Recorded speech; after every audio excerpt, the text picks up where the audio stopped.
You got to get the good clearing of the throat out of the way right at the beginning, because that's really the only way to live or live life.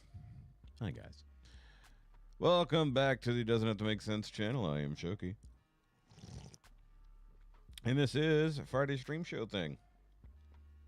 And I don't know what got all over my... I don't know what that is. Either way. Hi, guys.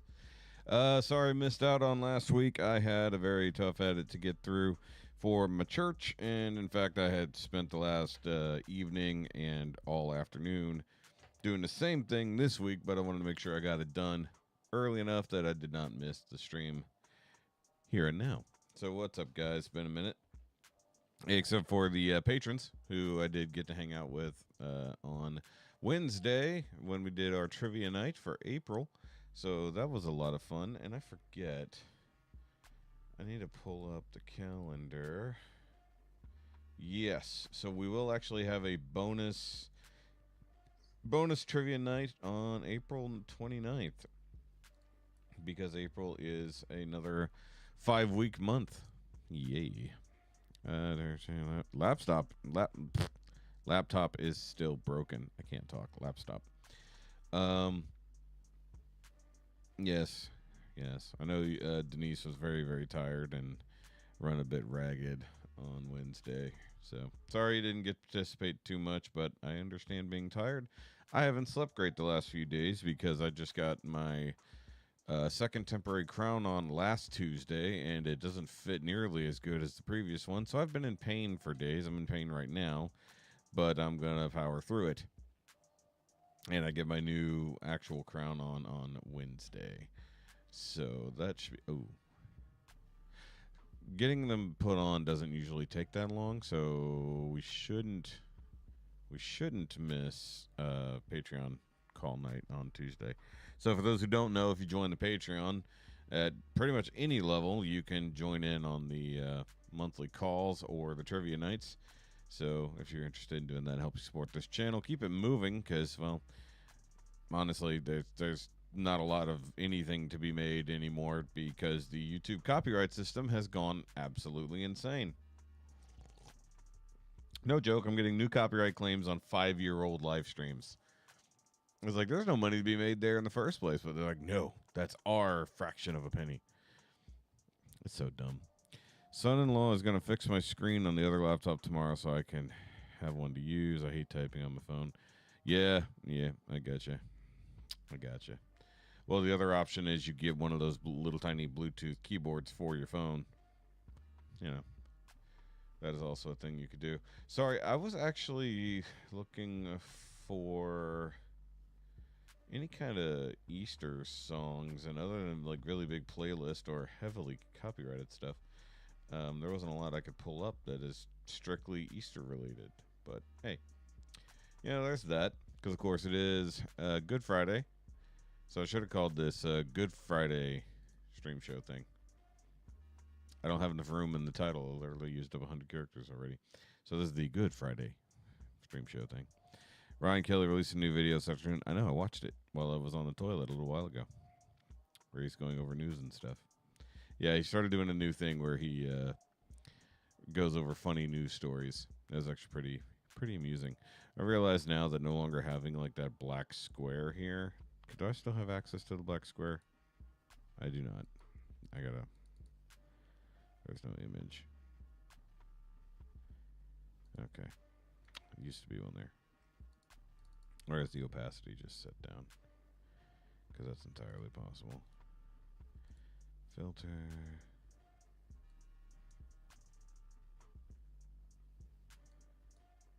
I don't think that's changing anything. Oh well. Either way.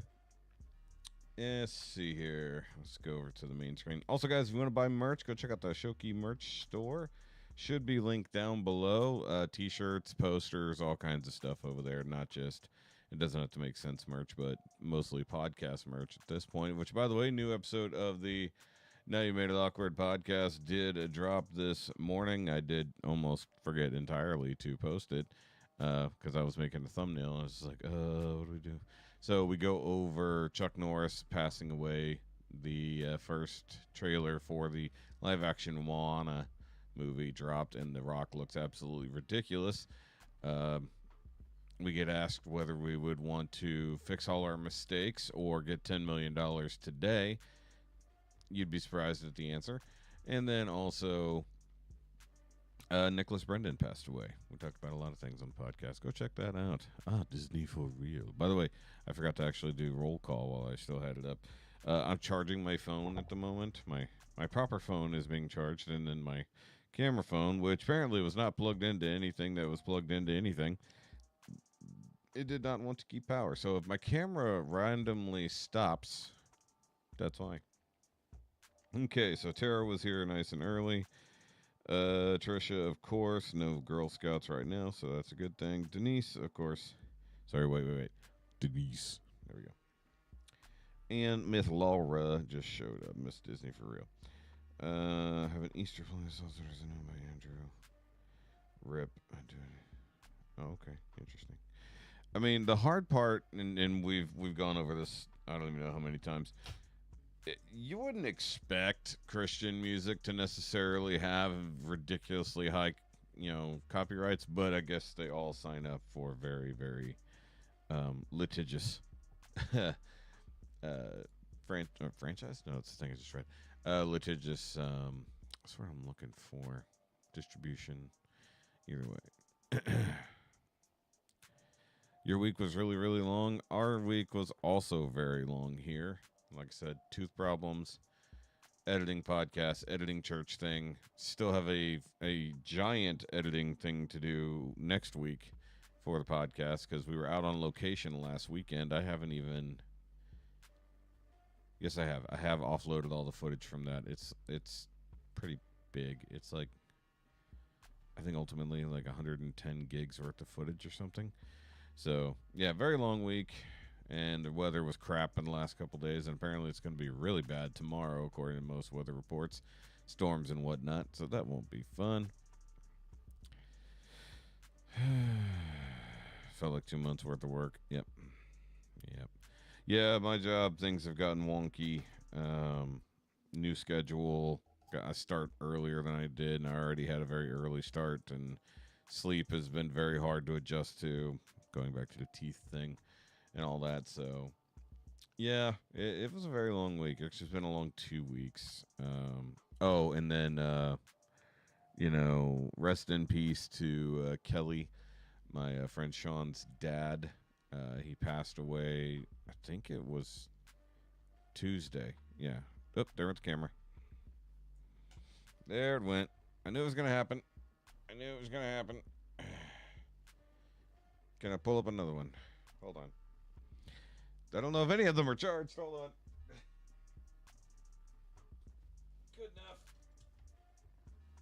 Good enough for government work.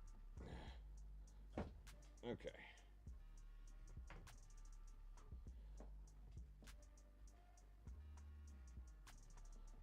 All right, hold on. All right.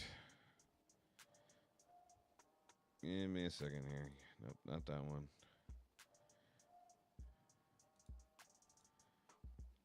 Where's Droid Cam?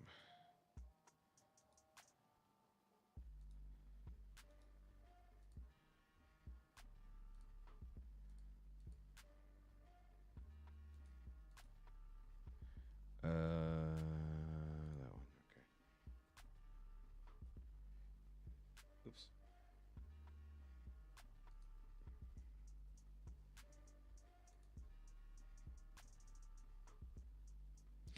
Where's that? Up. Oh, over here. I was like, where's the camera connected? There we go.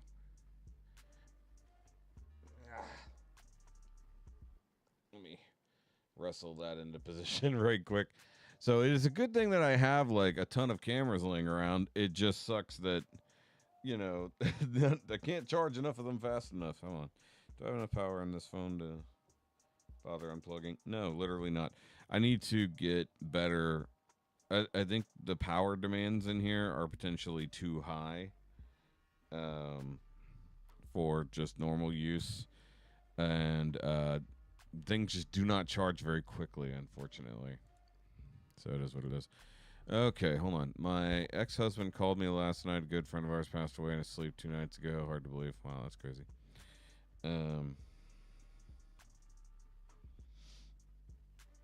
About the state of child care in Oklahoma. Okay. Sorry, obviously I missed that. But yeah, that sucks, Denise. I'm sorry to hear that. But Kelly was dealing with I believe it was pancreatic cancer, and they diagnosed it right around Christmas time. And he decided he did not want to do chemo.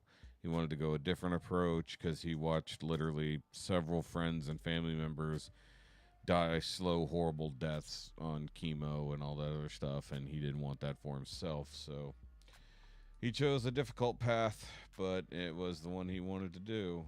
So, I mean, you can't fault a person for wanting to live their life, you know.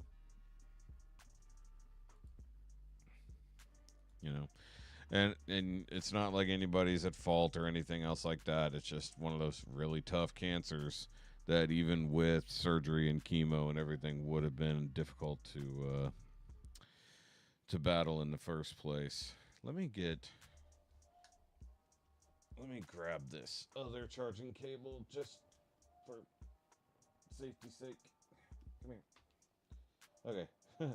I have a single phone that's at 100% right now. And it's not the one that I need to use at the moment. So, whatever. We're just going to rearrange the entire room this week. Okay, there we go. Power. Power's a good thing. Yeah.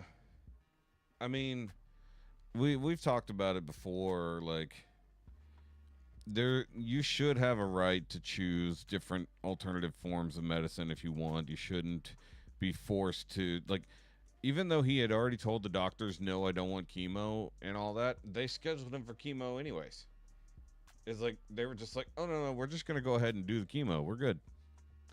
You know, not to mention, they wanted to do, and apparently this is the new way they would do things, and it's chemo, surgery, then more chemo, and then they do whatever they have to do after the fact. And that might work out pretty well on a young person, but a 70-year-old man with a bad back, I mean, it was... He had a very slim chance of even extending what little life he would have had anyways. And he's like, you know what? I'll try something else. And, you know, things... There are probably more or less complications along the path than anything else. But, you know, it's sad. Wow, apparently that power source just sucks. It's like what little power it has, it's not even registering that it's charging at this point. That's sad. Yeah, I really do. I just need to buy a whole bunch of speed chargers for in here. It's not even registering that it's plugged in.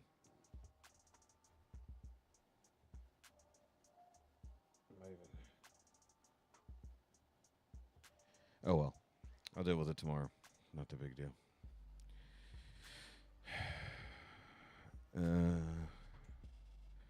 Yeah, that's actually very true. Yeah, you know. So either way, let's let's get off the very, very horrible, depressing subjects and talk about Subway. All right, so we do have Fat Files and Jake the Lawyer apparently. Neat. I love when a good crossover happens. Let's see here. We are still eating. Are we still eating fresh? What happened to the footlongs? Money. Yep. All right, so we'll look at that first. Then we've got things are just kind of mixed in here. So we've got Kiss Me, Sixpence None the Richer, Boyce Avenue, First to 11. We skipped that one on the last stream. We got new from Austin Brown, Till the Sun Runs Out of Time. New from High Carbon Steel, Sold. John Michael Montgomery cover. I'm not reading the entire title there.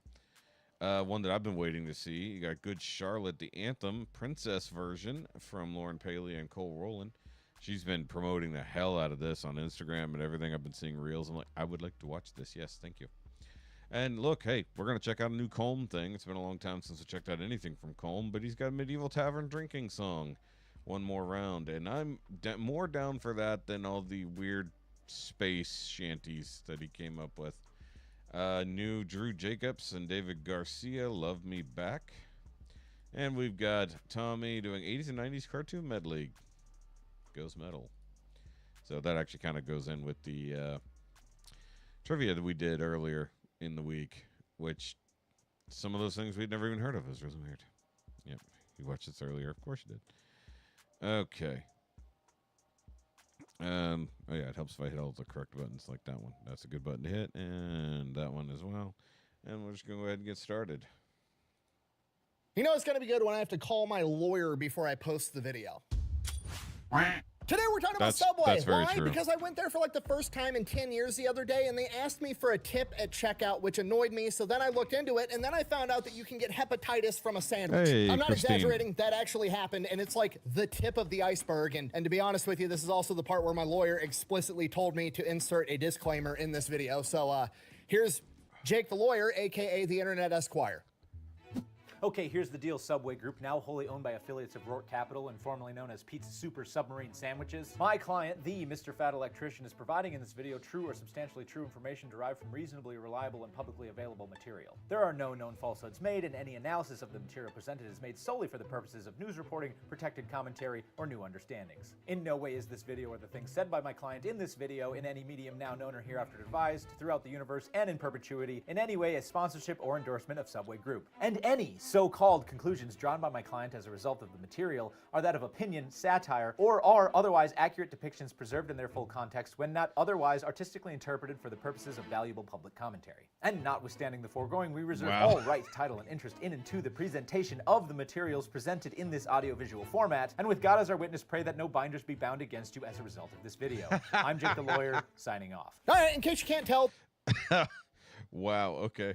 It's got to be bad if he's got to get his lawyer to literally make a legal statement. Also, that last line is fantastic. Hold on. To the presentation of the materials presented in this audiovisual format, and with God as our witness, pray that no binders be bound against you as a result of this video. No, may no binders be bound against you. Ooh, that needs to be a shirt. For those who don't know, when Nick gets into something, he makes binders, and these binders have been used in legal proceedings against people. I'm Jake the Lawyer, signing off. All right, in case you can't tell, this video is going to be unhinged, so let's just get the ad out of the way now, and then we can watch my blood pressure rise for the next 15 minutes straight. Hold on. It's a Supremacy War. All right, story time. Okay. I used to go to Subway every single day my junior, senior year of high school, and the entire time I was in college, I pretty much exclusively survived off of Subway and protein shakes. And this is back in the day when that Jared from Subway guy that lost a bunch of weight was still in every other TV commercial and plastered all over billboards all over the country, and footlongs were $5. So when I went into Subway the other day for the first time in like 10 years, I was expecting the price, probably went up a little bit. Inflation, everything going on, it's probably not $5 anymore. That's fine. I go in, I have my sandwich made, I get to checkout. My sandwich was like $19. Yeah. They said market price. So right out of the gate, there's some sticker shock, but immediately I'm looking for silver linings. I'm like, okay, Subway's probably one of these companies that has like a pretty high minimum wage for their workers, and that's what's going to justify the price of the sandwich. It's actually going to the worker. That, you know what, that's fine. And then the cashier does the classic swivel the fucking tablet around, asking me how much money I want to leave for a tip. Oh, you motherfuckers. Immediately, I cave to societal pressure because I don't want this young lady to think I'm an asshole, so I leave a tip, I grab my sandwich, I go eat my sandwich. While I'm eating the sandwich, I'm just stewing. Like, I don't think I should have to tip the people that work at Subway. Not because I don't think, they provide a service, they did a good job, or, they deserve to make more money. They do, that's fine. But the company should be paying them more fucking money. I just paid 300% more money for my sandwich. Right. Pay your employees more money. I understand Subway's a restaurant and like you tip people that work at restaurants, but it's not like I sat down, a waiter came out, took my drink order, took my food order, brought me my food. There was no service involved, okay? I stood there and told you how to make the fucking sandwich. I was the project manager on this sandwich, okay? As far as I'm concerned, I'm part of the team. Part of the crew, part of the ship. Part of the crew, part of the ship. At this point, By the way, I've heard this rant to a degree. I think it was on Kinda Consensual before he made this video, but I remember him going on this rant here. Jared, hopefully, is still in prison, yes. And yes, Trisha, they did an updated version or an updated podcast on the Buffalo school situation after the binder dropped. And frankly, they said that, yeah, we need to improve some stuff, but nobody's really at fault here. That's basically what the independent investigators said, despite the fact that at some point they also said, hey, Buffalo schools, you're actually interfering directly with investigations. And then they're like, no. It's kind of a problem. Sorry. That burp was like stuck down there. Become convinced at some point in the past 10 years, all the big wigs at Subway got together in their headquarters in some secret underground layer underneath the volcano or wherever Subway's headquarters is, and they had a meeting, and in that meeting they were like, okay guys, we need to pay our employees more money. Option A, we can raise the price of the sandwich 300% and pay our employees more money. Option B, we can raise the price of the sandwich 300% and then we can add a tip screen. That way, when the employees are mad they're not making enough money, we shift the blame from us to the customers. Okay, I'm sorry, you don't get to charge me 4 times as much for a sandwich and then also try to paint me as an asshole to the high schooler behind the cash register. It's not gonna happen. So now I gotta know everything. I start digging into Subway. a shovel. So once upon a time, 1965, there's a 17-year-old kid named Fred DeLuca, and he wants to go off to medical school, but he doesn't have enough money to pay for it. So he's like, hey, my family has this rich friend. He's a nuclear physicist. He's got all kinds of money. I'm going to go to him and ask for his advice, probably secretly hoping that the guy's just going to offer to pay for my college. To his surprise, instead, nuclear physicist guy is like, I'm not going to pay for your college, but I will give you $1,000. Also, like, if it's fast food, I'm probably not going to tip at all. Like, realistically, I'm not tipping for fast food. Proper sit-down restaurant, I got to place the order. Somebody's really bringing it out to me. All the other stuff, probably going to tip more. If it's a mom and pop place, I'm definitely going to tip more. If it's Taco Bell and you ask me for a tip,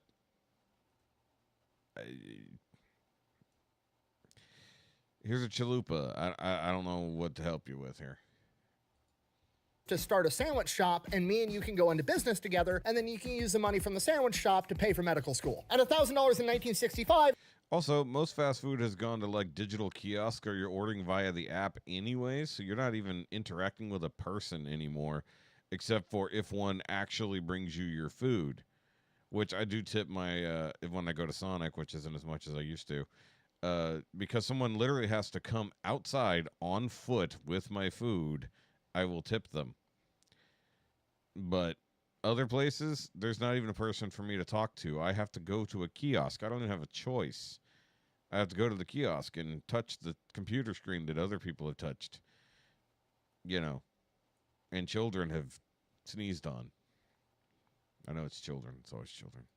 Is like 20 grand today, so not an insignificant amount of money. So they open up Pete's Submarines, which is the original name for Subway, and for the first couple of years, they don't really make any money, and a humongous problem they have is people keep calling to order pizza.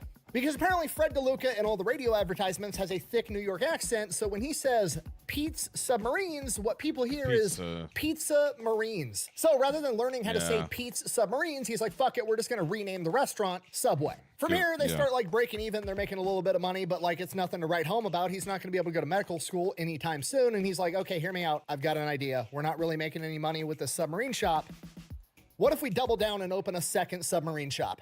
Dream big, right? Basically, he uses reverse psychology into tricking people to come in to eat these sandwiches, because when he opens up a second location, people are like, oh my God, they're opening up second locations. They're expanding. They must be delicious. And he starts getting more business. Some of the best advice I've ever heard in my entire life when I was in the military was fake it till you make it. And that's exactly what they're doing here. And it works. Now, ultimately, this is going to be their downfall. But at the time, it makes sense. Fred identifies, hey, rapid expansion is what's making money. We're going to keep rapidly expanding. More locations, more money, more market dominance.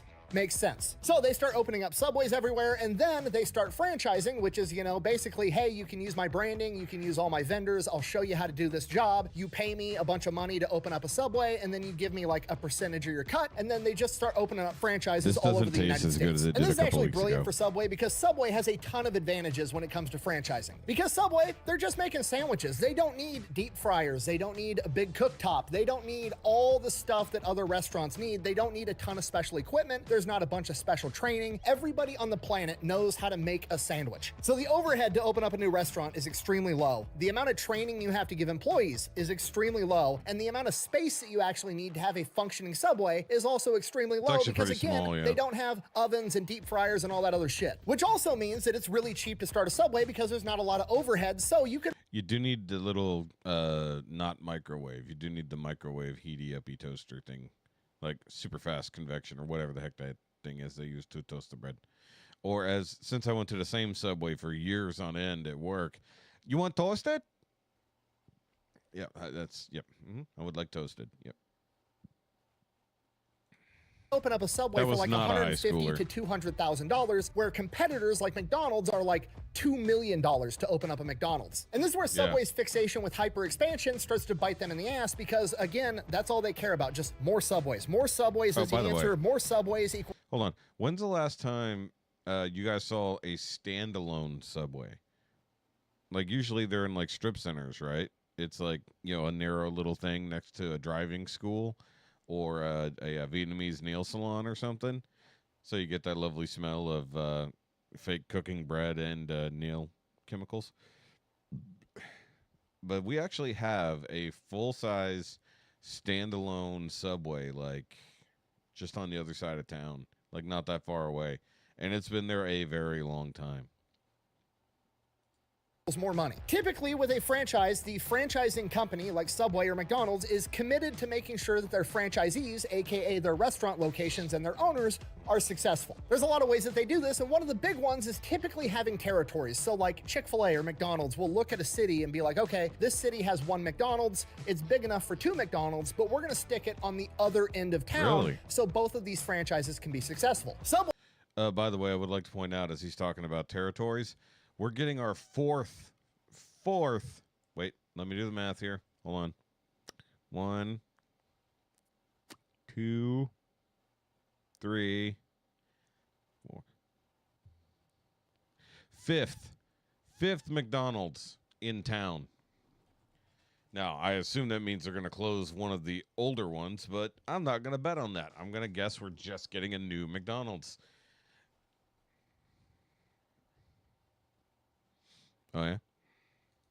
On the other hand, doesn't appear to give a shit because remember, all they care about is having more Subways. More equals more money, so they don't care how close they get put together, and there's Subways across the street from Subways all over America. I'm not exaggerating. In my small town in Iowa, there's 3 Subways, and 2 of them are in the same parking lot. One of them is in Walmart, and the other one is like 200 yards outside the front doors of Walmart as a standalone Subway. So obviously... Wow. So they got a Sub... Oh, I forgot Subway does do some in Walmart ones. They weren't all McDonald's. 3 McDonald's and 2 Chick-fil-A's. We have 5 McDonald's, 2 Chick-fil-A's, 3 Whataburgers. How many Burger Kings? Ooh, that's a good one. How many Burger Kings? Oh, I wasn't counting the McDonald's inside Walmart. 6 McDonald's. Actually, assuming that is still a McDonald's now that I think about it.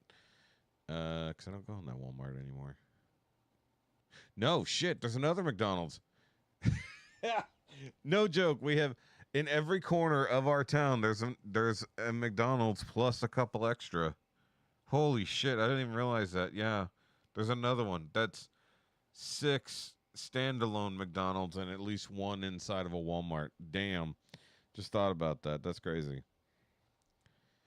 Oh, Firehouse? Absolutely. Firehouse is better. Jimmy John's is better. Schlotzsky's. We don't have a lot of Schlotzsky's anymore. What was the other one? What was the other Subway? Quiznos. I used to love the shit out of some Quiznos.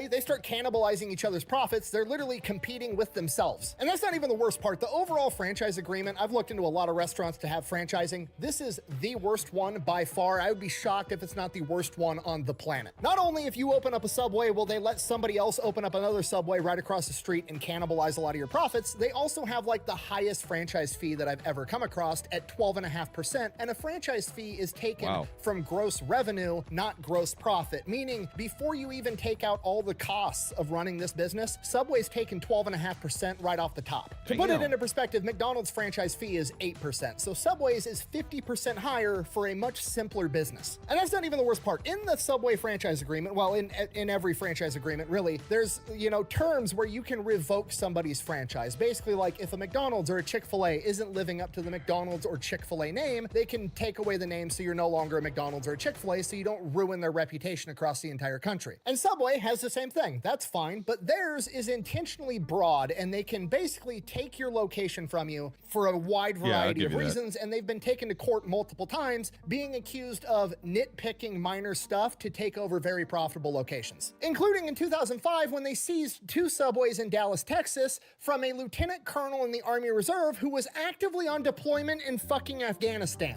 Now, to be fair, I don't know what their justification was for why they seized the locations, but considering the fact that in 2009, Subway lost the court case to said lieutenant colonel because they deemed it illegal, I'm gonna say they weren't fucking good enough. But hypothetically, just for fun, let's just say they were good reasons. Subway corporate identifies 2 restaurants in Dallas, Texas that aren't living up to the Subway standard, and they're like, what's going on here? What should we do? Oh, the owner's on deployment in fucking Afghanistan and isn't there to run it appropriately. Should we A, step in and help during the most stressful time of their entire life, presumably? Or should we B, repo their businesses, take their family's livelihood, so that while they're also... Hold on, wait. Was that the crew that was like twerking and shaking their boobs and stuff like that?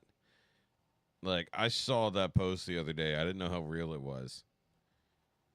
Also, that is straight up that word behavior. You know what I mean? Y'all know what I mean.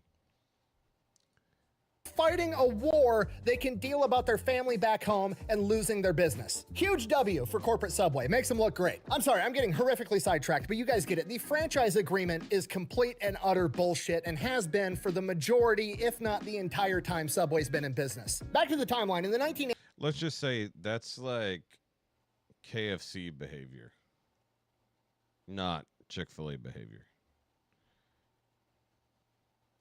and the 1990s, Subway is growing like crazy, and then in 1999, they have their first major scandal when 32 people in Seattle got hepatitis from 2 different Subway locations for eating a sandwich. One of which was a 6-year-old boy who went into acute liver failure and had to get a liver transplant. I didn't understand what you said. Could you put that in layman terms for me? I'll be honest, didn't even know you could get hepatitis from a sandwich, but a new fear has just been unlocked for me, and I think we can all agree that, you know, the healthy, fresh option giving you hepatitis isn't a great look for Subway. So now Subway's hurting. They need a new PR campaign to turn this entire thing around, and in 2000, 1 year later, they find it in a college student that had lost like 250 pounds, supposedly only eating Subway, Jared Fogle. He starts filming commercials talking about how much weight he lost. Hold on. I'm trying to see. What am I seeing? No? Sorry, there's a weird thing that happens sometimes. You guys will never see this. It's on my screen specifically, but there's like a tiny bit of bleed over on the edge of my monitor, but I can't see anything that it would be coming from, and that's what's annoying me. Apologies. Hold on. There we go. Let me get rid of that. Make my life easier. Only eating Subway. He's bringing up his old pants, and now he can fit in like one leg of the pants, showing off how much weight he lost. It is a humongous marketing success. Legitimately one of the most iconic and successful marketing campaigns of all time. Everybody knows Jared from Subway. He becomes the face of the company. It's so successful that Subway corporate said between 2000 and 2011, they credit Jared's ad campaign with 1/3 to 1/2 of their growth during that time. And during that time, they tripled in size. So you can't really argue with the results of this ad campaign. However, it's not something I would ever advise, having somebody off the street become the national spokesperson for your humongous company. Why? Because if they do some crazy shit, it's going to make the entire company look bad, and this is why most huge companies have a fictional character as their mascot. You've got Ronald McDonald, Burger King, the Michelin Tire Man, Tony the Tiger. They're cartoons. They're safe. They're never going to get pulled over for a DUI while they have a pile of... Say his name, Nick. Say his name. The Michelin Tire name. Blow and a hooker in the back seat. Like, that's the idea. And I'm sure you all know what I'm getting at, because in 2015, Jared Fogle ends up getting arrested and sent to federal prison for 15 years for, and I quote, illicit sexual conduct with a minor and having a bunch of illicit child material on his computer. Okay, unpopular opinion, 15 years, not enough. Okay, there's nothing funny about this, but the amount of just tragic irony and foreshadowing that they should have had a little thing up there that says JD delay probably over that. That would have been funny.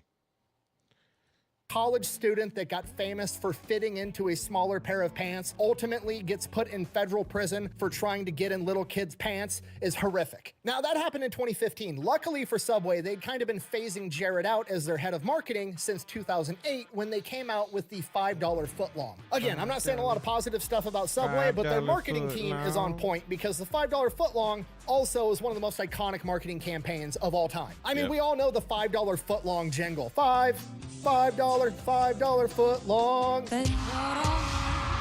The only jingle that's ever been made that's better than that is J.G. Wentworth, and I don't even know what the fuck J.G. Wentworth does, but I will know his song till the day I die. So the Subway $5 footlong absolutely dominates. This came out in 2008. Yeah, the most successful jingle of all time. Everyone knows J.G. Wentworth, and you probably know the phone number without fail. The only other phone number most people would know would be 8675309, or how you get a hold of Mike Jones. That's probably more of a Houston thing, but, you know.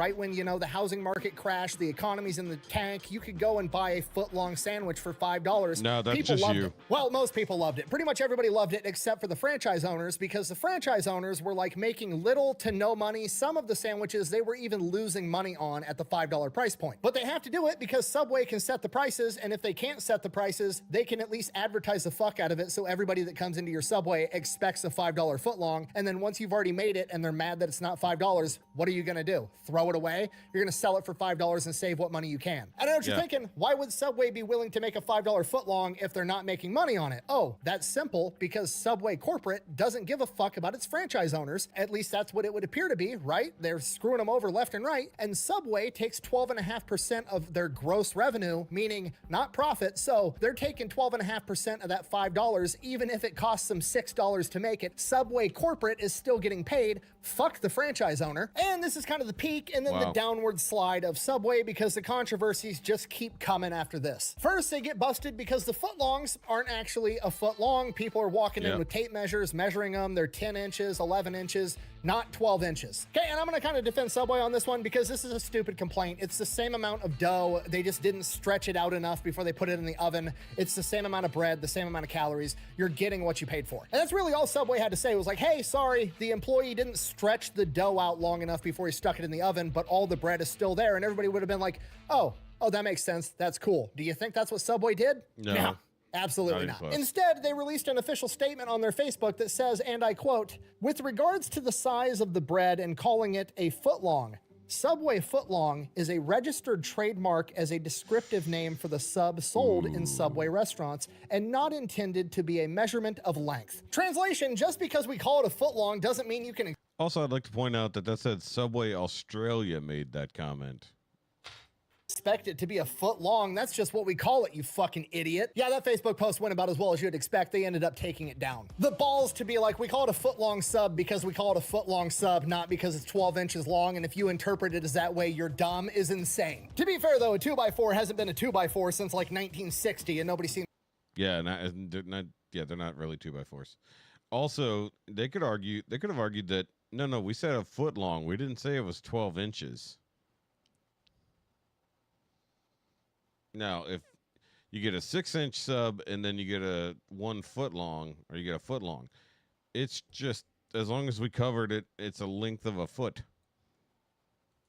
To care. Probably because the lumber companies don't scoff and look at you like you're a moron if you expect a 2x4 to be 2x4, but whatever. So then Subway loses their damn mind. They think they have trademarked the phrase footlong in regards to sandwiches, even though a footlong to them doesn't mean 12 inches, which ultimately leads them to suing Casey's gas station, which I've done a video on. My favorite pizza on the planet is Casey's gas station pizza. They file a lawsuit against Casey's because Casey's also makes sub sandwiches, and their 12-inch long sandwich they call a foot long. So Subway tries to sue them for trademark infringement on a fucking measurement. A measurement that they don't even abide by. Do you understand how fucking insane that is? That'd be like if I opened up a milk company and I sold, quote, gallons of milk, and I trademarked the phrase gallon of milk, and then I only sold you 3 quarts of milk, and then I turned around and sued the motherfucker actually selling you a gallon of milk. It's insanity. Obviously, they lost this fucking lawsuit because duh. So Subway's on its down slump, and then they just lose all credibility as being healthy in the coming scandals.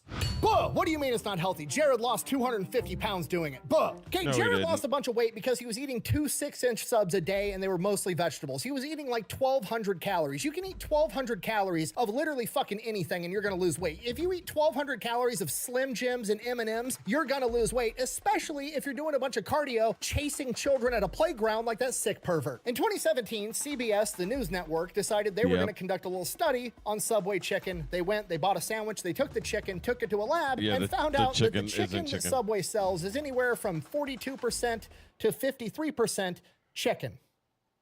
What the fuck is the rest of it? Wait, let me guess. You trademarked the term chicken breast, and now if anybody assumes that a chicken breast is made out of chicken, we're obviously fucking stupid. Is that what it is? Yes. Thankfully, no, they learned their lesson. They did not go that route again. What they did was they're like, okay, we're fucking up. We're gonna make sure that the chicken is actually 100% chicken. No, I'm just kidding. They turned around and tried to sue CBS for malicious news and took them to court, and they lost. Lost again, yeah. Again. Because as it turns out, it's not illegal to tell the truth. There is no way in hell that I am going to say Oh, I'm really worried I'm gonna say it. Then in 2020 in Ireland was instituting a new tax where they were going to, have to tax more on food made in restaurants. And Subway came to the table and they argued, well, Ireland has certain staple foods that you can't increase taxes on. And is that a thing? That sounds awesome. I didn't know that was a thing. One of those staple foods is bread, and we make all of our bread fresh in our restaurants. We should be exempt from this tax. Okay, not a big fan of Subway right now. I'll admit it. I'll be up front. However, that's a reasonable point, and Ireland agrees. And Ireland is like, okay, we hear you. Send some bread off to the lab, and we'll take a look at it. They send the bread off to the lab, and the Irish Supreme Court comes back and says, there's so much fucking sugar in this bread, you're not legally allowed to call this bread in the country of Ireland. You have to classify this as cake. You're selling cake sandwiches. And all of this just keeps coming out one after another after another. It's promoted by a pedophile. The franchises aren't making money. The foot-long sandwiches are only 10 inches long, and they're not bread. They're made out of cake. Half the chicken inside the chicken isn't even fucking chicken. Obviously, it leads to the public perception that Subway isn't that fucking healthy. And while all this is going on, they get rid of the $5 foot-long and jack the fucking prices through the roof and then add a tip screen at checkout. Needless to say, Subway's in the fucking tank. They've closed down 7,600 locations since 2015, and they're closing down hundreds, if not thousands of locations. What number did he just say? As cake. You're selling cake sandwiches. Long, and they're not bread. They're made out of cake. Half the chicken inside the chicken isn't even fucking chicken. Obviously, it leads to the public perception that Subway isn't that fucking healthy. And while all this is going on, they get rid of the $5 footlong and jack the fucking prices through the roof and then add a tip screen at checkout. Needless to say, Subway's in the fucking tank. They've closed down 7,600 locations since... That's a lot. That's a lot. 2015, and they're closing down hundreds, if not thousands of locations every single year, and they are on a humongous decline. And this entire thing is just a textbook example of shitty leadership ruining an A-grade idea, because a Subway franchise was a golden idea, a brilliant idea. Super cheap to start up, didn't need any specialized equipment. Everybody that knows how to breathe and chew bubble gum can learn how to make a sandwich in like 5 seconds. It was so easy to make a ton of money, but instead, Subway corporate was like, we're gonna make as much money as possible and fuck over all the franchisees, even though they're on our team. All they had to do was be like, hey, we're gonna structure this in a way so that the franchisees are winning, then we're gonna win, and everybody's gonna fucking win. But no, they took the easy way out to make as much money as they could, as fast as they could, and they didn't give a shit about anybody else, and it tanked the entire company. They ended up selling to Rourke Capital in 2024, which owns Jimmy John's and Arby's and a bunch of other restaurants, so hopefully a lot of Well, that explains why it costs so much. this bad leadership stuff is gone already, or if not, it's getting phased out. Also, I've talked an outrageous amount of shit in this entire video, so I want to take a minute and just be like, hey, I understand if you're mad at Subway right now too. I am as well. However, your local Subway branch probably isn't owned by Big Subway. It's probably owned by somebody in your community that's just trying to make a living making sandwiches, and don't take it out on them. It's not their fault, and they're probably a lot more mad at corporate Subway than we are, trust me. Thank you for watching. Best way to support the channel is go buy some merch, maybe drink some Echelon. Links for both of those are over at thefatelectrician.com. Quack bang out. First of all, I did buy Echelon. I didn't buy that shirt, but I bought some of their Autism Awareness Month shirts this morning. Yesterday morning. So if you guys want to do that, go over to bunkerbranding.com/unsubscribe, I believe, and go get some of their actually just go to the Bunker website. You'll see the unsubscribe autism awareness charity shirts and other stuff. So I got 4 shirts and I think 1 or 2 stickers. I forget what all I bought. To be fair, because I love my cool autism shirts, but they're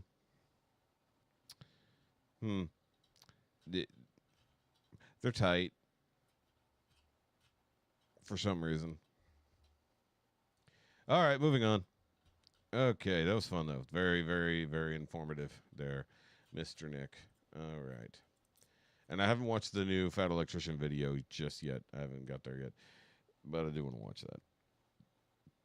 Also, patrons, I do have one more Patreon podcast to upload. Not the one from this week, but the last one that I've recorded previously. It's edited. I just haven't uploaded it yet. It surprisingly takes a long time to upload to Patreon, because I don't put those on YouTube. They're not in some unlisted segment on my YouTube. Those are actually purely on Patreon, so you can only access those things there. All right, so this is Boyce Avenue, and it says First to 11, but it's just Audra, realistically, as far as I know, anyways. And they're covering Sixpence None the Richer, Kiss Me. And I put this one up first because I had to eliminate it the last time, so let's check it out.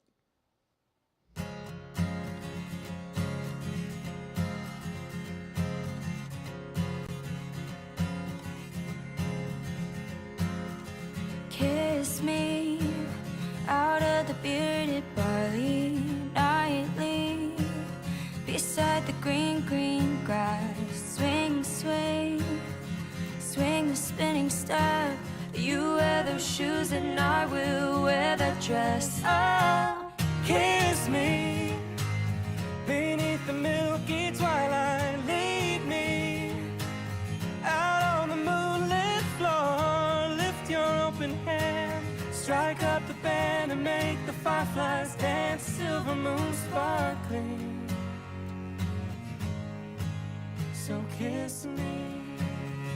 The cello in the background there.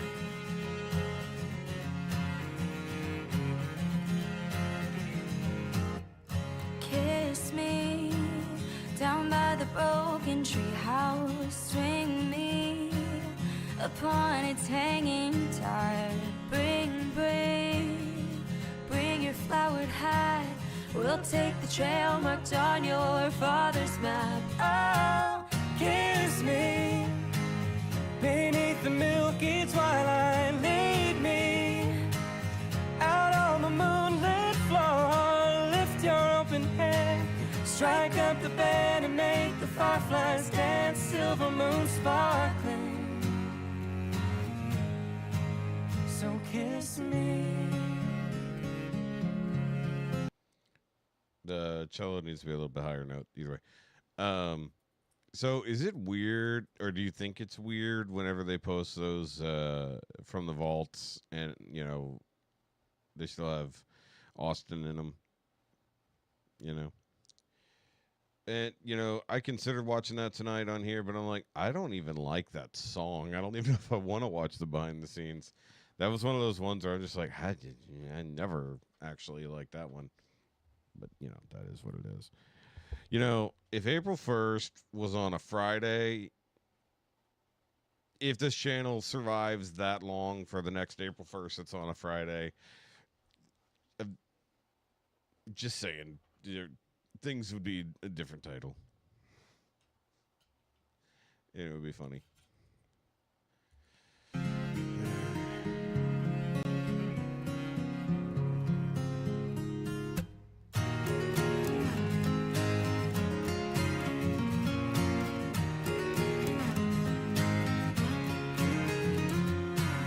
Kiss me beneath the milky twilight. Lead me out on the moonlit floor. Lift your open hand, strike up the band and make the fireflies dance. Silver moon sparkling. I saw it, just haven't got to it. So kiss me. If we have room, I'll sneak it in after Tommy. So kiss me. There we go. There's the notes I was expecting. So kiss me. And by the way, I forget if it was it couldn't have been this week. It had to have been last week.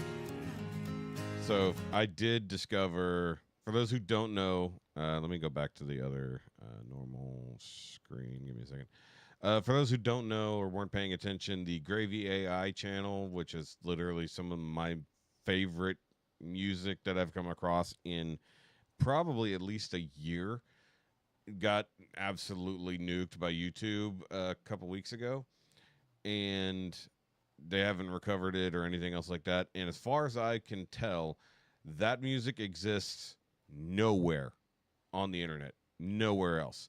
However, I have found at least 3 of the live streams where we reacted to it And I need to go through the Patreon podcasts and see if there's any extras in there so that I can at least try to edit, isolate, and improve some of the actual music because, obviously I'm recording it, sideways effectively. So it really does suck. YouTube, I don't know if you guys are aware of this. YouTube is really, really cracking down on AI content, but there are channels that are getting swept up in that because they're mislabeled or the system reads them. Like there's a movie review channel I watch called Marvelous Videos. They do breakdowns, they do movie reviews and stuff like that. Sometimes they're more in depth than other times. Their channel actually got mislabeled as AI, and basically their channel got nuked. And then luckily they were able to fight it and get monetization and other things back. But it's like they paired the copyright ID system with an AI detection system, and so they will label something as not genuine content or something along those lines. I forget the exact phrasing they used. So it's like, wait, why do you get to determine what is or isn't content? If there's a self-reporting system, or like you guys are out there like, hey, this is straight up AI slop, or hey, this is just stolen content from elsewhere, regurgitated and thrown back up, sure. But when an actual creative gets involved and something wonderful gets created and then it gets deleted from existence, to me that's a bit of a problem, Yeah.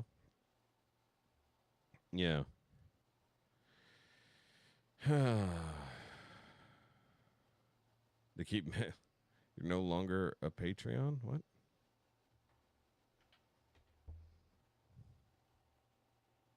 Oh, for Home Free?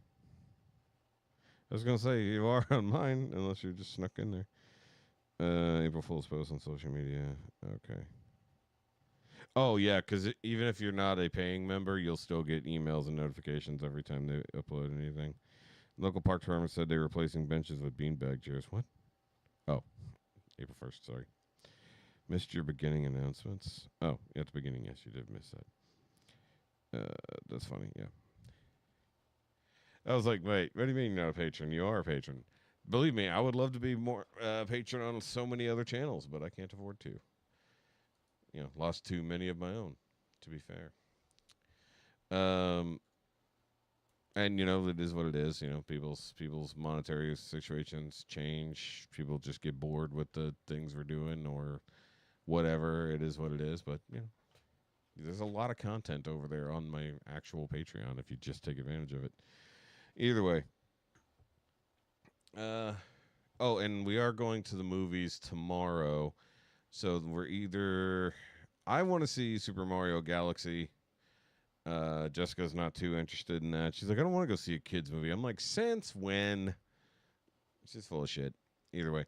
But I think we're going to go see Project Hail Mary tomorrow after I get off work. Because wanted to go see that. So there will be movie reviews up on the Patreon sometime soon. All right, either way.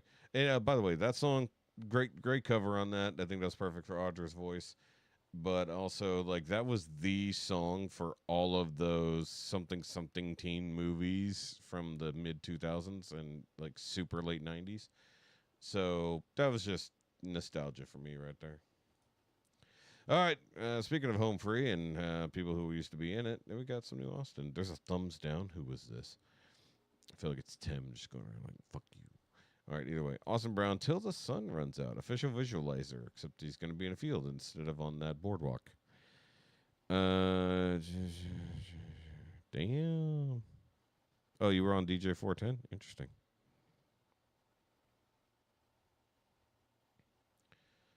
All right.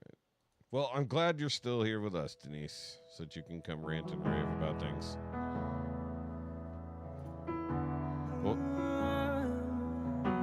till the sun runs out of time. Okay. Oh, nice. I'm gonna love you till the sun runs out of time. Same, Christine. The ends of the earth with you and past the day I die. There's so much I can see in you, forever in your eyes. And every day I pray to prove with every sunrise that this is a John Denver song, right? Now, I'm assuming this is an Austin original, but the cadence and everything about this is John Denver. Am I wrong?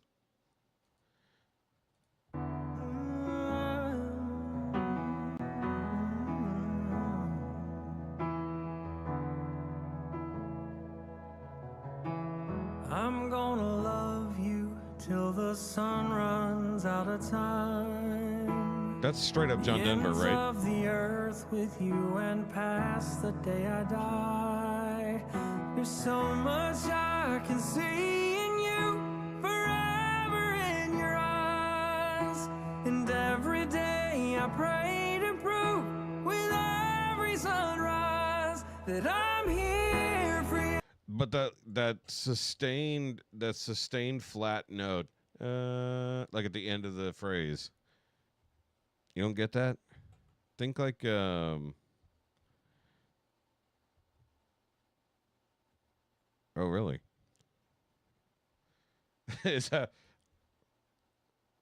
It's like that is definitely. I should do a control F and see. It's like, yeah, that gives me. I want to give this to an AI system. Be like, hey, just turn this into John Denver's voice and change nothing else, and see if it works. On a never-ending ride, I'm here for you till the sun runs out of time.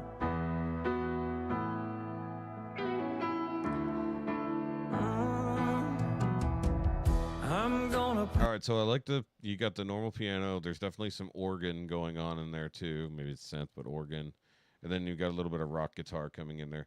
Like, if you took the instrumental and, like, just made it, you know, John Denver era instruments, you could just swap it out. It'd be good, I think.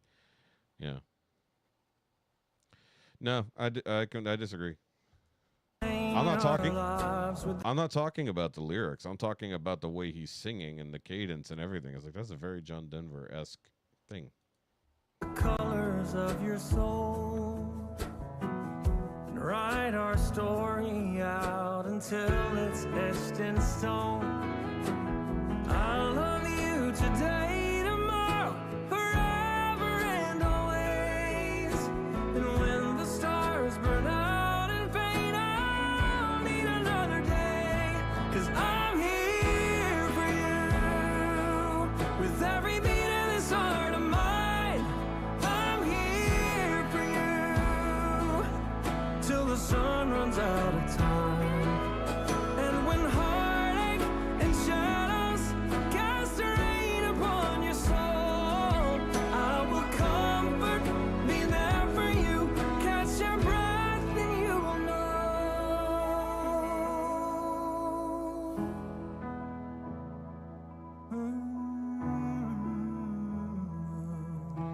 Like, especially the stripped down part like this definitely has that vibe. Obviously, the heavier hitting, more modern instrumentals, not so much.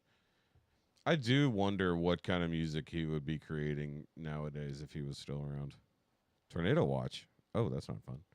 Oh, that's right. We've got that squall in the middle of the country this weekend. That's fun. I'm gonna love you till the sun runs. You know, if you set the eggs out now, they'll be real hard to find on Sunday. The ends of the earth with you and past the day I die. 'Cause I'm here for you on a never-ending ride. I'm here for you with every beat of this heart of mine. I'm here for you, and I'll be by your side. I'm here for you till the sun runs out of time. Till the sun runs low.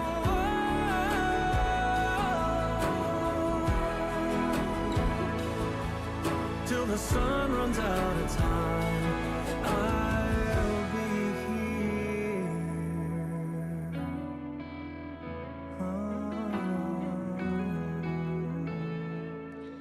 So I would say strip out most of the electronic instruments, get a lot more acoustic in there. You could probably leave in an organ sound realistically, but we want acoustic guitars. We probably want some type of the rice thing. Probably want that. Get rid of any of the major instrumentals, major strings and stuff like that, because that was later Denver. We don't need any of that. And then actually the funny part would be you got to remove a little bit of Austin's actual dynamic movement, and it would actually be like, yeah, I could see how we could do that. Just basically reorchestrate the song just a little bit, and it's not going to take that much effort to make it effectively a John Denver song. And by the way, this is a compliment that, I'm not saying he's stealing from John Denver. It's like I could see how this could have been a modern interpretation of a John Denver song very easily, Yeah, Annie's song is really what I had in mind. Or is it Aspen Glow? I think that's the one that comes to mind, but definitely Annie's song. But if you go to something like, what is it? What is it in the Hawk? I forget. It's Sparrow and the Hawk. Something like that.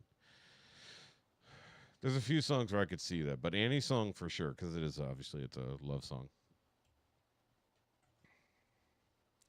Like, you could very, very much strip down the instrumentals and add a bit more of that kind of like radio effect a little bit on it. Really pull out a lot of the bass sound and make it a little bit more echoey, and it could get there. It'd be fun. 70 today? Damn. All right. Oh, Corey's not leading this one. All right, so we got High Carbon Steel doing Sold, of course, the John Michael Montgomery classic. This should be fun. Of course, our fiddle friend is in the back. Fiddle friend.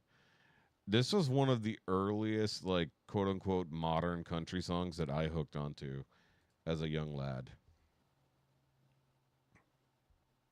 Yeah. I could easily see if Austin, like, if he caught that wind and somebody's like, hey, I'll give you $200 to go ahead and redo the instrumentals on this to make it more of a John Denver sounding song, and actually do a new arrangement on it, he'd probably do it. Hell, I'd pay for that. It's like, hey, put in a little bit of studio time and do a new arrangement on this. Don't change a lot, just make it more John Denver-esque, and I bet it would work like that. All right, either way. Oh, yeah, I forgot they have Sticks and Stones from Tracy Lawrence. We didn't catch that one before. All right. Hold on, I wanted to see something just real quick. Okay, yeah, they didn't have anything else. Nice. Also, they got to get as many of these done outside while they can before it gets hot. Wait, if they ever go on tour, that'd be fun. All right. All right.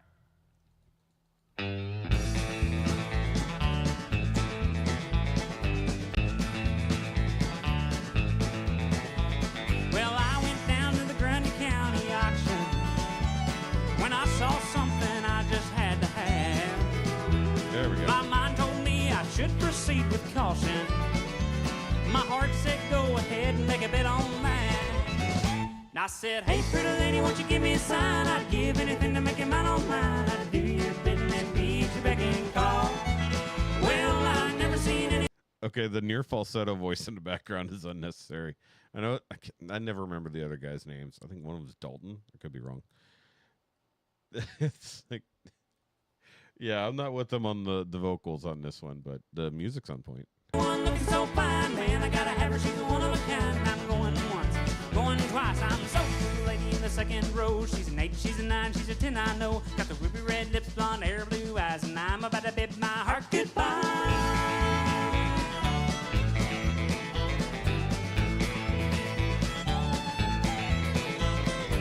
Yeah, by the way, even before the home free version came around, I knew how much bass was actually in this song, but it took a long time because my earlier vehicles didn't have substantial music or audio systems in them.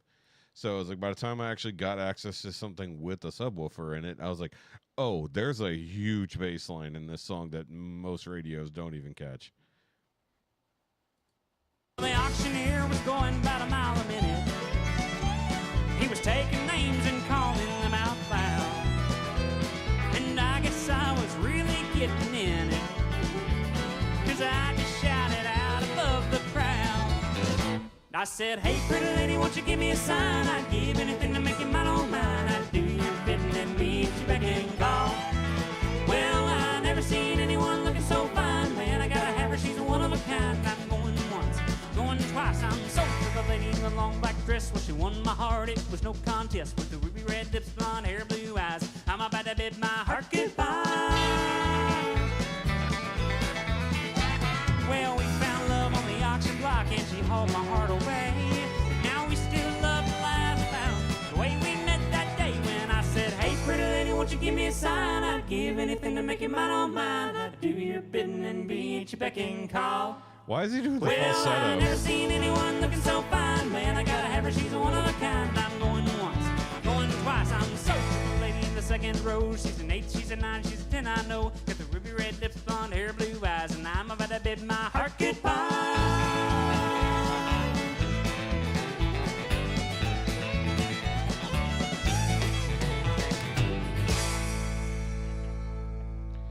I feel like the fiddle was off at that end of the second chorus. Hey, pretty lady, won't you give me a sign? I'd give anything to make you mine, oh mine. I'd do your bidding and be your beck and call. I know. There's still some funny stuff. I was flat on that note coming out of that. Anyway, but I should not have played there.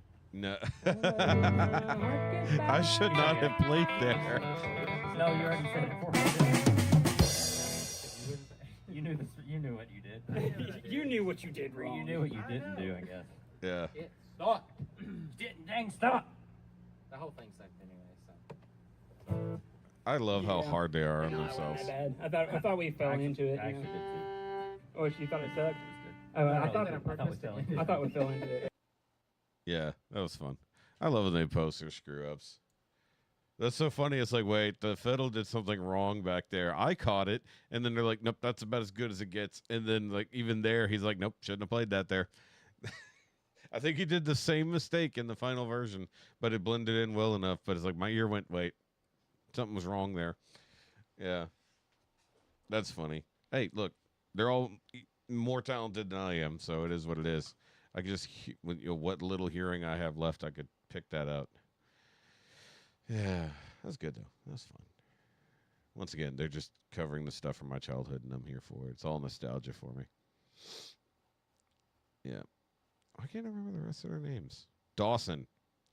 I was thinking Dalton. Dawson. I knew I was close. Get him on with the 3D guys, Life in 3D. It's like hey, look, we lost one. You want to come over here with us? Throw a country vibe in here. Tornado has passed me. Just strong wind and rain. Okay. Some major rain coming in tomorrow afternoon. Yeah, that's the thing I'm not very much looking forward to. At all. Oh yeah, you guys are in the pollinating now. You guys are in the indiscriminate tree bukkake season. Everything's getting covered by treemen. Yep. All right. Either way, moving on. We do have, of course, Lauren Paley doing the Lauren Paley thing. So she's doing Punk Goes Princess with the anthem. We're in the same, whatever this building is, with Cole Rowland.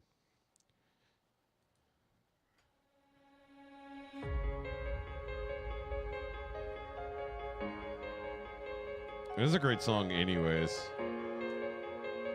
And just the clips I've heard of this have been good. It's a new day, but it all feels old. It's a good life, that's what I'm told. But everything, it all just feels the same. In my high school, it felt more to me like a jail cell, a penitentiary. My time spent there, it only made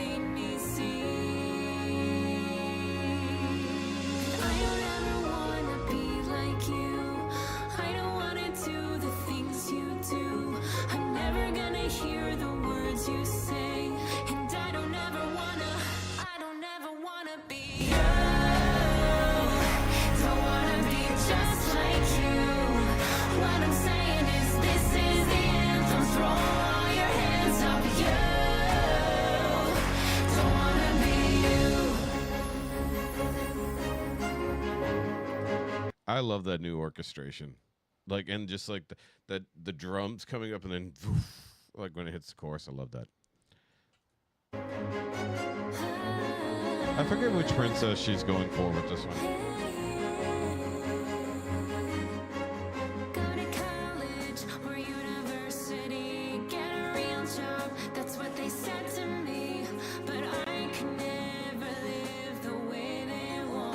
I don't know if it's actually Belle or not.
I like that ending.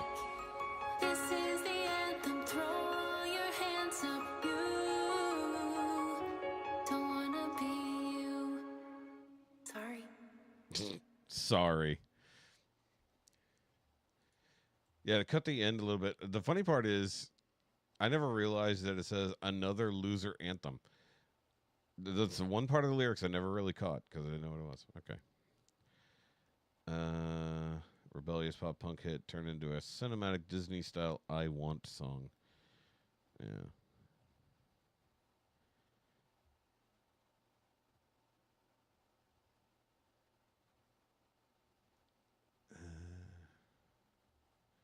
Yeah. Another one is so fun to produce. Yes, very good. That's funny. I love the use of the bell at the beginning of the chorus. That's nice. Yes, it actually. Yep, it did do that. There was a big old bong. Yep. Yeah, the kind of this one's less emo than the other songs were, for sure. Two voices, one song, same vibe. I'm just reading the comments here.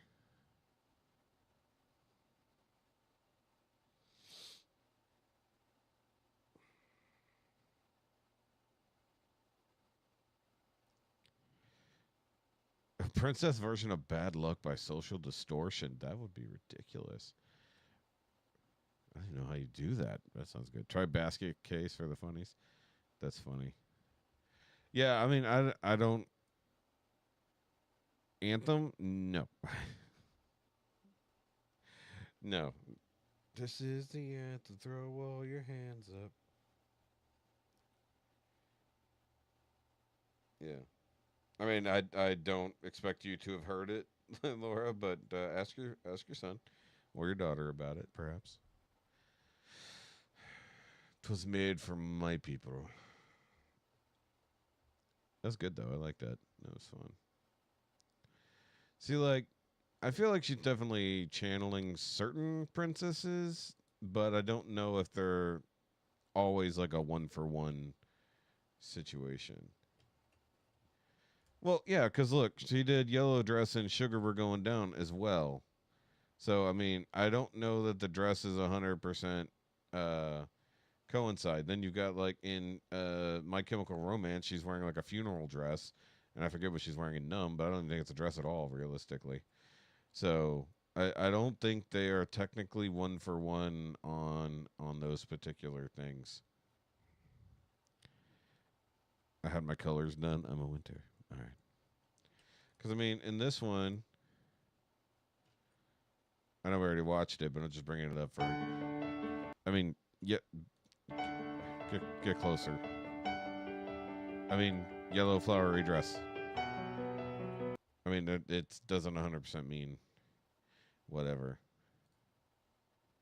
So, I mean, You're not wrong, but you may not be 100% correct either. Also, that was a good one. That's another one I'll have to listen to. What? Okay, so this looks like somebody's house / shop. It makes me wonder what the other ones were. If assuming it's not. Okay, so I thought it was the same place, but I don't think it is now.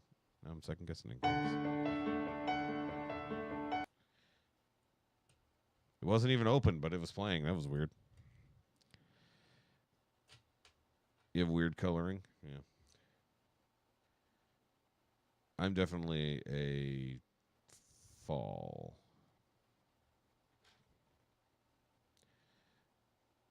You're probably also a fall person. All right. Either way, we got time for some Coleman here. Let's see what we got. Medieval Tavern Song. Why not?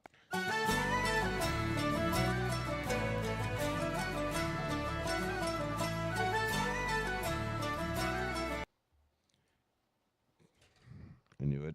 I knew it before I even clicked on it.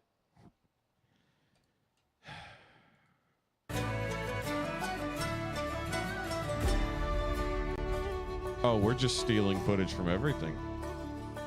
Here's a song for the lads who belong to the band, roaming wild through the lands with a drink in their hand. To a watering hole coming in from patrol, they were off killing gnolls just a ways down the road. Here's a point for the rogue who's been tied on his gold. Check your pockets and your coat, for he's off on the road. And a shot for the druid who said don't overdo it, and he's half his way to spewing, but there's half more to go.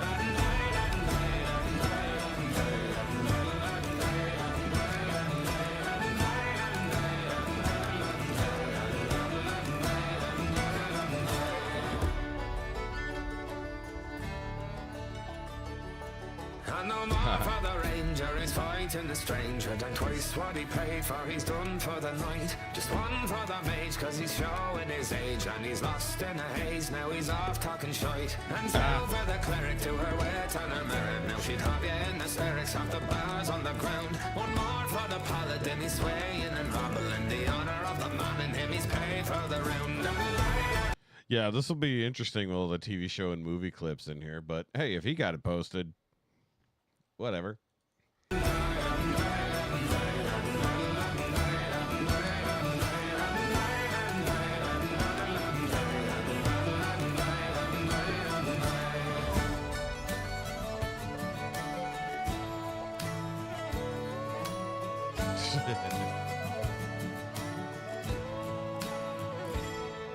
Who brought the barbarian? What gobshite her let him, and he's swinging at everything, so show him the door. And nail for the fighter, his drink's getting lighter. He'll be quite a sight for so. Oh, I didn't realize that's an actual still from the movie. I thought that was something that someone modified. I didn't watch the new D&D movie. I wasn't remotely interested, and I don't even think about it. Yeah. Trisha's definitely a spring present. Boys by the morn, what a scene to behold. Look who's passed out a troll, left his drink on the bar with a pouch full of gold. Think he's out for the count, but don't make but a sound. Grab his drink before he wakes, or he'll level the town.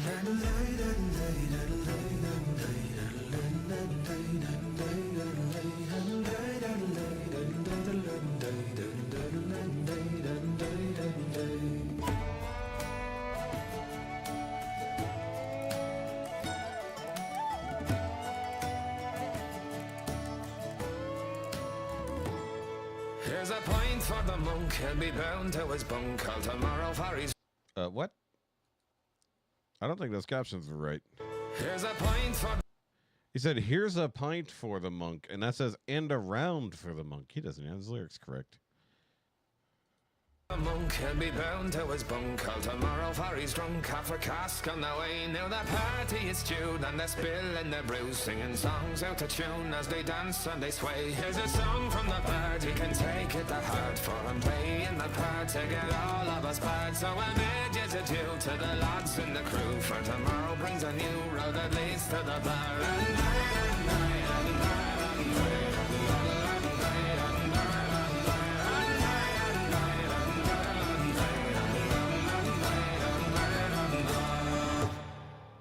I don't think I'd seen him with the full beard yet. It's been a while since we checked in with him. Feeling like 110 today. Keep it, buddy. Keep it. You can have all of that nonsense. Look, it's going to be hot. It's Texas. It's not like we've never done it before. We just got to hope they don't get stupid with the electricity. Be like, oh, well, we got to all turn our air conditionings up to 85 this summer to get by. No, you need to make more efficient power plants.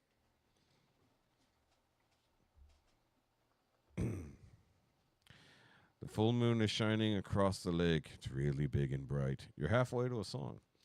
Okay, a couple more things here before we wrap up. We've got Drew Jacobs and David Garcia. Love Me Back. Also, I know Atlas has several new songs out. We just haven't gotten to them yet. There's one right there. Okay. Right. So, yeah, that's a thing. I don't know if you guys have heard of this, but like, I don't know if it's automated captions or people specifically putting hidden messages in the captions. Because, of course, you can upload your own. I have to do it for my church. I run an AI thing on my editing software to pull out speech to text for everything. And then I take that speech to text and export it as an actual caption file, and I upload that to YouTube. So it's not automatic. It's just already there. Some people are literally programming different captions to say other stuff. Like basically like hidden messages. Yeah, it's weird. It's very weird. And there's some that are just way off because the system is stupid. Or people don't talk clearly, like myself. I'm at the end of this life that I knew. A decade was plenty for me. I wish I could tell you you were good for me, but all that was fantasy. Why'd you leave me here fighting alone? Did I love you or was it your ghost? Was it me who was wrong all along? Did you twist my words so maybe you could write your own song? Now as I lay here alone, left with memories of you, broken to pieces and nothing that I can do. Can't wait till I sleep so that I can just dream of all the times you were perfect to me. And I wake in the morning, all the colors have turned to black. I remember that you could never love me back. You told me you never intended to hurt, but when I need you the most, you use your weapons as words. It's hard to explain when you always start war. My heart was of dirt being swept on the floor. Wish that I would have seen what those years did to me. The narrative you wrote kept control over me, and when you discarded me like a bad song, the emptiness told me I was right all along. Why did I think that you would change? You threw this all away like I never meant a thing. Now as I lay here alone, left with memories of you, broken to pieces and nothing that I can do. Can't wait till I sleep so that I can just dream of all the times you were perfect to me. And I wake in the morning, all the colors have turned to black, and remember that you could never love me back to him. Was that a laugh and a smile turned to what? That was a very strange. I thought he was supposed to be singing along, but his mouth didn't do what the words were doing. That was very strange. Also, is this chunk of woods for rent for music videos? Just wondering, because it seems like it's the same chunk of woods that everybody uses for their rainy outdoor scenes. Do they just have the rain rig set up in the forest for whenever you need to use this? I mean, how many times have we seen it, right? Why you keep me alive, selling this promise, knowing you watch me die. You forgot he's the reason for your broken life, the reason you stabbed me and twisted the knife. Now I feel non-existent while he gets the perks, but he'll leave again, you'll be stuck with the hurt. While you're hoping I'll be there to pick you back up. Never forget, it's never enough. Now as I lay here alone, left with memories of you, broken to pieces and nothing that I can do. Can't wait till I sleep so that I can just dream of all of the times that you weren't there for me. And I wake in the morning, all the colors have shaded the black. And remember, I'm the only one who loved me back.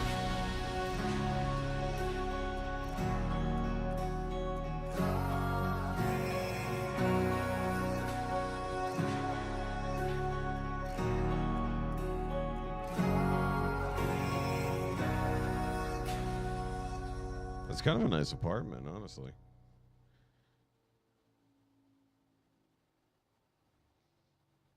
I mean, not in the snow, obviously. You don't want that shit, but that was pretty cool. Not bad. Been a minute since I checked in with Drew Jacobs. So that was pretty decent. Not sure if I like David Garcia's voice that much. Not bad. I just don't know if I like it or not. But, I mean, you know, it's a fairly basic, you know, rock breakup song. Nothing too crazy. Nothing bad. All right, so we got to get through Tommy here. 7.5, almost 8 minutes. All right. Well, Tommy's definitely going to be the end of us for tonight. I see we've already lost a couple people in the chat. It's all good, though. What?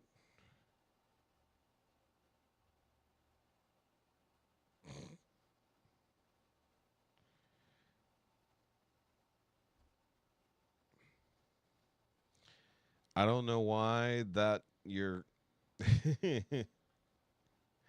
I don't know why your chat was held for review there, Christine, but for some reason it didn't, like whatever that was. All right, Tommy doing 18 and 90 or 18. 80s and 90s cartoon medley goes metal. Let's see if he blends this together well. I could hear this going wrong very quickly. I thought DuckTales right off the bat.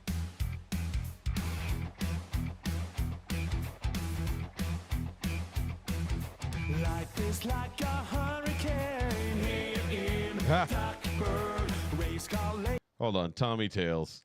That's funny. That is funny. lasers aeroplane. It's a Duckburg. Might solve a mystery or rewrite history. DuckTales. Every day they're out there making DuckTales. Tales of daring, too bad and good luck tales. The danger, watch behind you. There's a stranger out to find you. What did you just grab onto some DuckTales? Every day they're out there making DuckTales. Tales of daring, do bad, good, and DuckTales.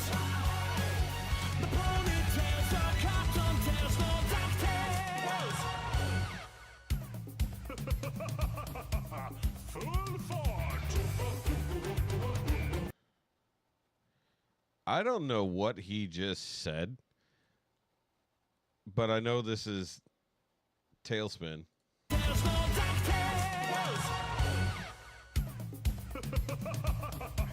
Full force.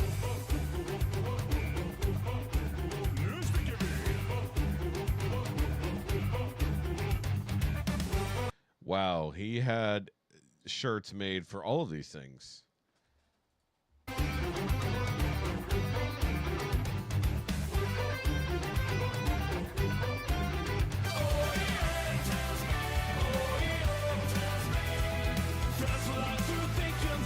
I guess.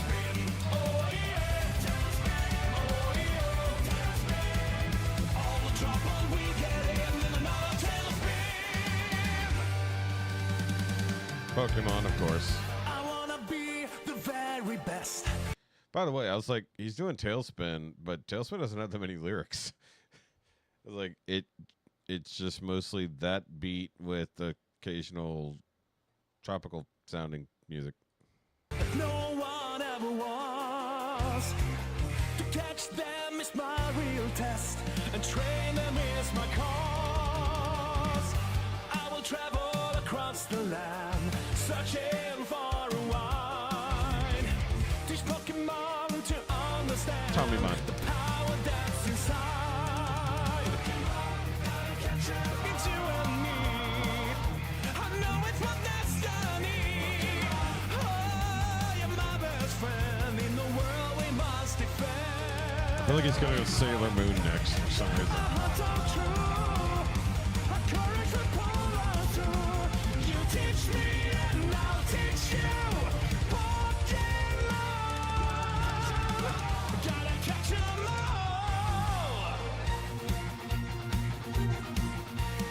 Dashing and daring, courageous and caring, faithful. Didn't expect and that, friendly but with nice. stories to share. All through the forest, they sing out in chorus, marching along as their song fills the air. Gummy bear. All right, so the Pokemon shirt had all of the guitars that he's playing in this music video. Planning is ridiculous. But also, he could have gone from Pokemon into Sailor Moon, and it would have been almost a seamless transition. Balls in here and there and everywhere. Good song, though. My adventure that's beyond compare. They are the gummy bears.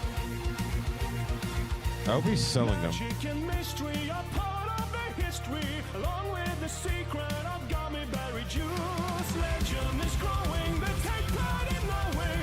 Fight for what's right in whatever they do. Gummy bears, bouncing here and there and everywhere. High adventure that's beyond compare. They are the gummy bears. I don't know what other songs. So hold on, let me just okay. So we've got, what did he do? Tailspin, DuckTales, Pokemon, Gummy Bears. So we're already mostly Disney afternoon at this point. Gargoyles doesn't have any lyrics, so it's not going to be Gargoyles. Same for Batman. Power Rangers maybe, but not a cartoon.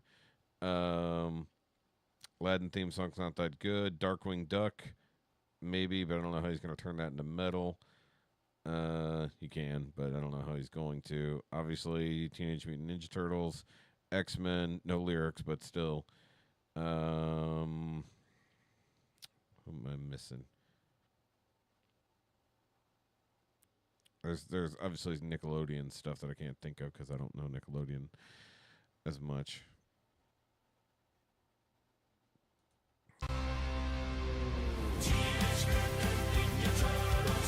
That was obvious.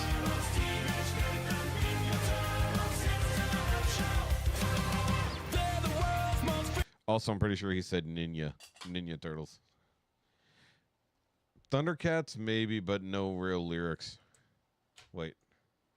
No, just Thundercats. Yeah. Oh, wait, no. Yeah, Thundercats does have lyrics. Yeah. Yeah, He-Man, not a lot of lyrics either. Spoken word, but not really lyrics.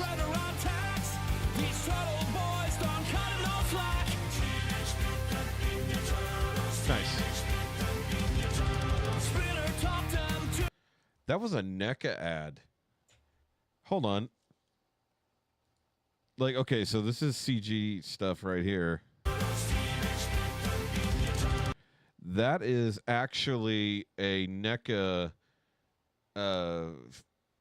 the action figures. So like all my Ninja Turtle figures that are over there, that's the NECA animated version with the sewer den. They actually sold this, most of this as a set. Also mad that I don't have any of those. I'm itching. Give me a second.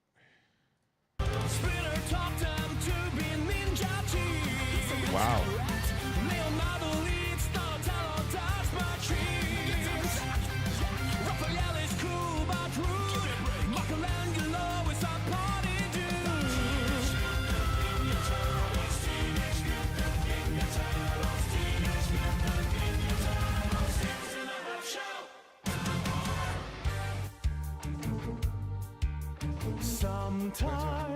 Ah, that one, yeah. Rescue Rangers. That, whoa. Oh, he actually put Magnum PI in. Wow, that's funny. But how's he going to make it Tommy-fied? Oh, he didn't bother. Okay. Chippendales. That one escaped me. There's no case too big, no case too small. When you need help, just call Rescue Rangers. When there's danger, no. By the way, the one from the new Chippendale movie from a couple years ago, that was Post Malone, is actually really, really good. That movie was actually pretty good too. Spiritual successor to Who Framed Roger Rabbit.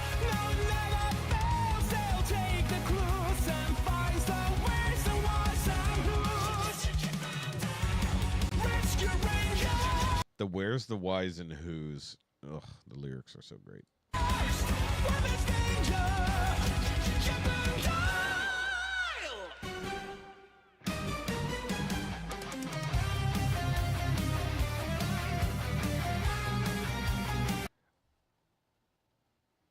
I didn't think he'd do it. And he's doing it. I wasn't sure. And then he did it anyways.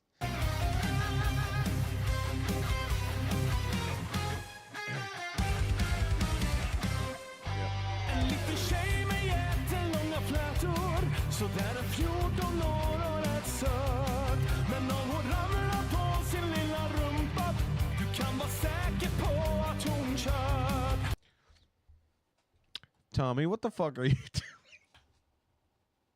Is this like the Swedish version of Sailor Moon? This is a Sailor Moon theme for anybody who doesn't realize it. What the fuck? That is not English. That's not even Japanese. What is he singing? Well, it might be Japanese, but what? That is the Sailor Moon theme, but what is happening?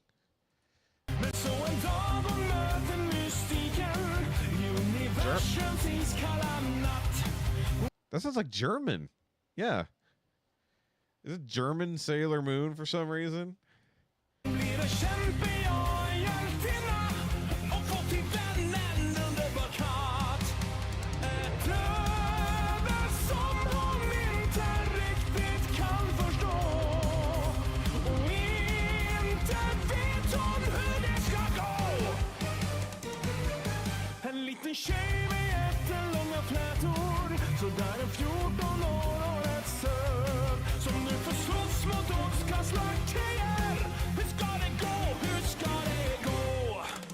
I mean, it could be Swedish, I don't know, but some of the words sound German-esque. That's why I was thinking German, but...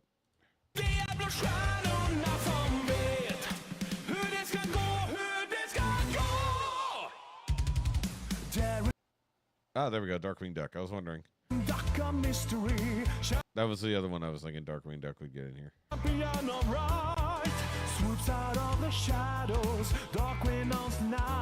gotta have the bass line right. Yeah.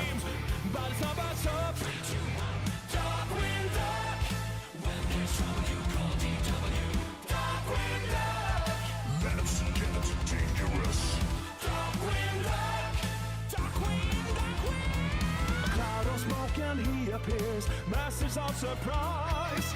Who's that calling mind behind the shadowy disguise? Nobody knows for sure. The bad guys are out of luck. Darkwing Duck. First of all, second verse of Darkwing Duck theme.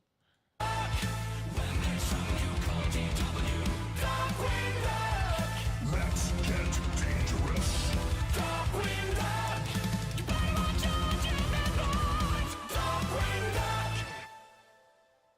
You know, kids these days talk about aura farming. Darkwing definitely did a lot of aura farming, and then usually fell right on his face. That's why it was so great. He was like this, trying to be a super serious detective and hero. By the way, I have no idea how he ever got any of the money he did to basically be like Batman. You know, he has a motorcycle, a custom headquarters inside of the bridge. Eventually a jet of his own, supercomputer, all this nonsense. He invents new gas guns and harpoon guns and stuff like that. But we don't know how he got all his money. I don't think there was a weird, dumb story about how he somehow became Darkwing. And it's like, that doesn't even make sense. And then it turns out, I think it was just Gosling making that shit up. But, yeah, it made no sense. It's like, he was technically a pretty decent hero. However, he did screw up quite a lot and usually fell flat on his face in front of the villains, especially bad ones. I like Darkwing. That was a great show. It got really weird later on when he had his own like Justice League. I forgot what they were called. The actual group he put together, because once Gizmo Duck came over there, like, not technically a spinoff. This is the biggest bullshit I've ever heard about Darkwing. Not a spinoff of DuckTales, despite literally featuring two of the main characters from DuckTales, and they reference working for Scrooge McDuck and living in Duckburg, but not technically speaking an actual sequel / spinoff. They treat DuckTales like it happened in its own universe, and this is its own universe. Doesn't make any damn sense. At least they retcon that slightly in the new DuckTales, where Darkwing was a TV show and the kids would watch it, but they actually have been working on an actual Darkwing Duck series as a spinoff of that DuckTales. I'm interested to watch because it might be good. Yeah. But either way. Also, there was the theory that everything about Darkwing Duck was just a delusion. Drake Mallard suffered a head injury or something, and it was all a dream. Like, he got into a plane crash with Launchpad, and then he just suffered a brain trauma, and he's just having this delusion of being a superhero and we're living in this fantasy world and stuff like that. So either way, and actually I forget if it was a 3-parter. I think it was a 3-part opener for Darkwing. It was actually very, very well done, movie level quality, much like the Tailspin. Tailspin had a 4-part intro that was effectively a movie length thing that was actually also incredibly good. Also, both of those things involved high power energy weapons and threatening the city. Huh. I guess they ripped each other off slightly.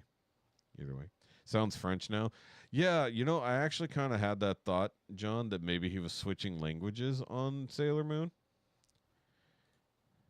So it does make... Okay, hold on. I'm scrolling down to find out. Sailor Moon, Swedish version. Nope, it was just the Swedish version.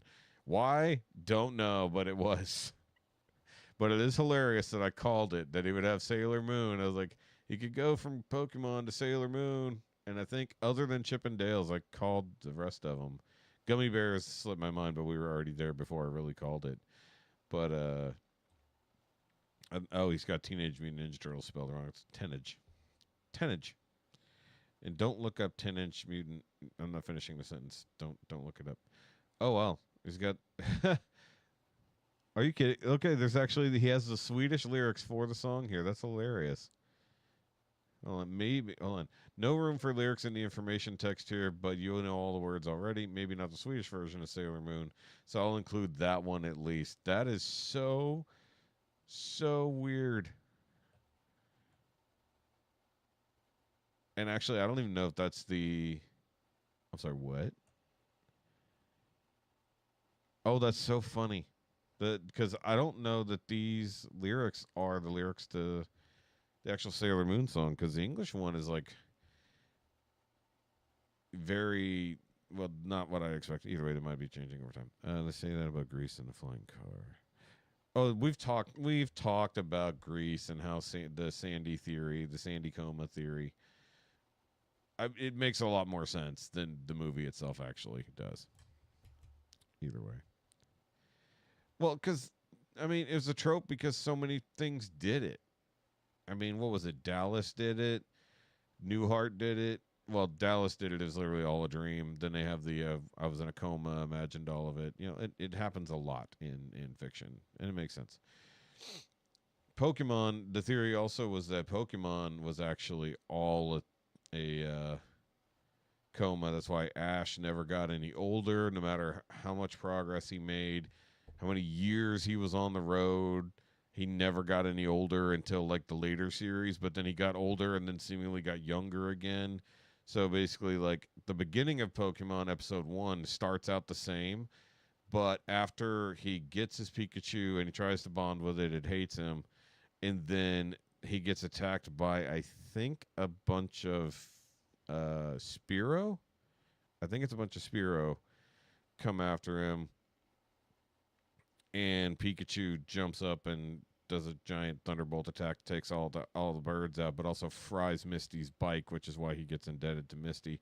He actually gets electrocuted and put into a coma, and then all the rest of Pokemon is like a 20-year-long coma of him imagining being a Pokemon trainer. Great theory. Kind of holds up, especially as he changes universes, seemingly. And the movies also make more sense if that's the case, because somehow Ash is the chosen one for every island or nation across the planet. Sure. He just happens to always be in the right place in the right time to encounter legendary Pokemon that nobody's ever seen before. Right. No.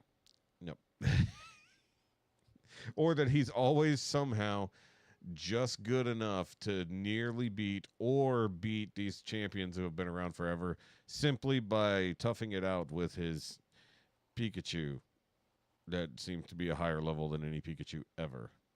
Is what it is. All right, guys, so it is time to go for the night. Obviously, you guys have a good Easter weekend if you do celebrate such things. If not, just take advantage of the chocolate sales at Walgreens, CVS, and the like, because everybody knows that Reese's Peanut Butter Eggs are, in fact, the best version of Reese's Peanut Butter Cups. It's true. They actually are better than the pumpkins. Don't ask me why. It just is. I don't know why. And I've already eaten way too many of them this Easter season. So, remember what I mentioned about the shirts being tight? Either way. So, guys, I will see you next week at some point. I'm not entirely certain. Schedules are wonky right now. But, between work schedule, church schedule, podcast schedule, all going weird in the same month. We'll see what happens. Is what it is. Also, I'm coming up on the 20th anniversary of my employment at my company, so yay. The OG. Sure. Oh, where is it? Oh, by the way, before we go, we gotta have the Funicorn. There's your Funicorn right there. Your 0x0. Your Geoffrey of Apathy. And then, of course, patrons, Wednesday. Unless something goes wrong with my crown somehow. It should be okay. Putting a new crown on actually tends to take away most of the pain. All right. Zoo. Oh, you're doing a sleeping at the zoo thing. That's right. That's weird, John. That is very weird. Yep, that's very weird. All right, I'll see you guys later. Remember, as always, it doesn't have to make sense. But I have no idea where my sunglasses are. Yep. See you guys later.